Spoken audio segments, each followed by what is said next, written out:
by Sugam Raja. अहिले बंगाल से तेहु बिहार रे लागेले पकिया तेहु छिनार रे। अहिले बंगाल से तेहु बिहार रे लागेले पकिया तेहु छिनार रे।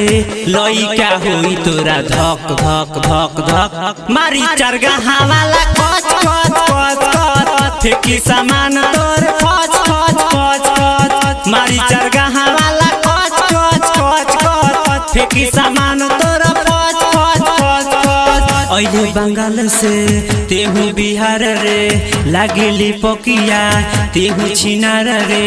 लइका होई तोरा धक धक धक धक मारी चरगा हवाला कच कच कच कच फेकी सामान तोर फच फच फच फच मारी चरगा हवाला कच कच कच कच फेकी सामान तोर फच फच फच फच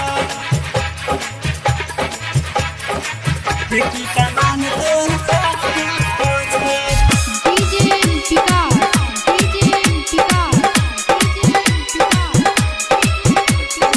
छोटे रे चीजवा पकड़े ले घुमान रे। तोरा से बड़ बावे हमारो सामान रे। तोरा से बड़ बावे हमारो सामान। ए जान छोटे रे चीजवा पकड़े ले घुमान रे। तोरा से बड़ बावे हमारो सामान रे। तोरा से बड़ बावे हमारो सामान रे। तोरा से बड़ बावे हमारो सामान रे। एक बे जइबे तेहु रे चढ़ रे ओ सही जइबे तेहु उतर रे। लइका होई तोरा धक धक धक धक मारी चरगा हवाला कच कच कच कच फेकी सामान तोर फच फच फच फच मारी चरगा हवाला कच कच कच कच फेकी सामान तोर फच फच फच फच फेकी सामान तोर फच फच फच फच। Music by Sugam Raja.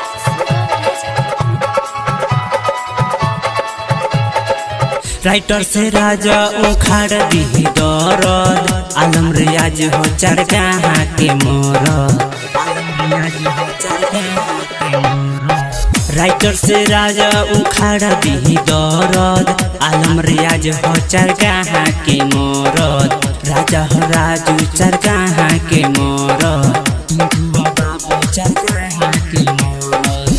कैसन खोजली तेहु यारा रे अख्तर के जैसा मिला भातार रे।